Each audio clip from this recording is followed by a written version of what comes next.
नमस्कार, मैं कार्तिक नाइक हूं और स्वागत है आपका खबरों की खबर में। दोस्तों, भारतीय राजनीति में ज्योतिषी का दखल कोई नई बात नहीं है।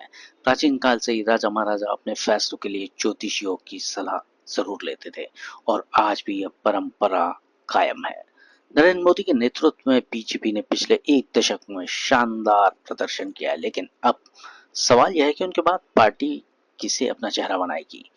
ज्योतिषियों का कहना है कि ग्रहों की स्थिति और नक्षत्रों की चाल कुछ खास नेताओं के पक्ष में है। इनमें 3 नाम सबसे ज्यादा चर्चा में, जिनकी कुंडली में सत्ता और सफलता के योग बनते अब दिखाई दे रहे हैं। उत्तर प्रदेश के मुख्यमंत्री योगी आदित्यनाथ का नाम इसमें सबसे ऊपर लिया जा रहा है। ज्योतिषियों के मुताबिक उनकी कुंडली में शनि और गुरु की महास्थिति उन्हें नेतृत्व के लिए मजबूत दावेदार बना रही है।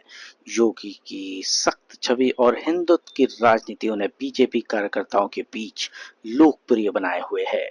ग्रहों की दशा बताती है कि अगले कुछ साल उनके लिए सुनहरे हो सकते हैं और अगर सितारे मेहरबान इसी तरह रहे तो वह देश के शीर्ष पद पर पहुंच सकते हैं। क्या योगी का कद अब राष्ट्रीय स्तर पर और बड़ा होने वाला है? यह सवाल हर किसी के मन में अब चलने लगा है। केंद्रीय गृह मंत्री अमित शाह, जिन्हें कि बीजेपी का चाणक्य भी कहा जाता है, उनकी रणनीति और संगठन कौशल ने पार्टी को कई बड़ी जीतें दिलाई हैं।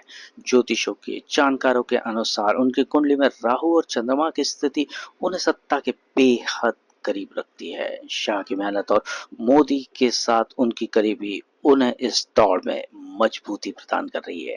हालांकि कुछ ज्योतिषी ये भी मानते हैं कि उनकी राह में कुछ ग्रह बाधा भी डाल सकते हैं। क्या शाह का सियासी दांव उन्हें पीएम पद की कुर्सी तक पहुंचाएगा? ये तो अब वक्त ही बताएगा।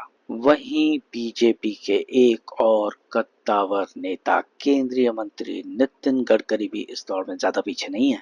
उनकी कुंडली में सूर्य और मंगल की शुभ स्थिति उन्हें एक कुशल प्रशासक और दूरदर्शी नेता के रूप में पेश करती है। गडकरी ने सड़क परिवहन और बुनियादी ढांचे के क्षेत्र में शानदार काम किया है, जिसकी वजह से उनकी साख पार्टी के अंदर और बाहर दोनों जगह बहुत ज्यादा शानदार है। ज्योतिषियों का मानना है कि उनकी मेहनत और ग्रहों का साथ उन्हें अगले प्रधानमंत्री की कुर्सी तक जरूर ले जा सकता है। क्या गडकरी की सादगी भरा अंदाज सत्ता की सीढ़ी चढ़ेगा? यह भी देखना बहुत ज्यादा दिलचस्प होने वाला है। ग्रह नक्षत्रों की चाल तो दोस्तों बदलती रहती है और राजनीति का मिजाज भी। फिर भी यह चर्चा हर किसी को उत्साहित कर रही है कि आने वाले दिनों में भारत का नेतृत्व किसके हाथ में होगा।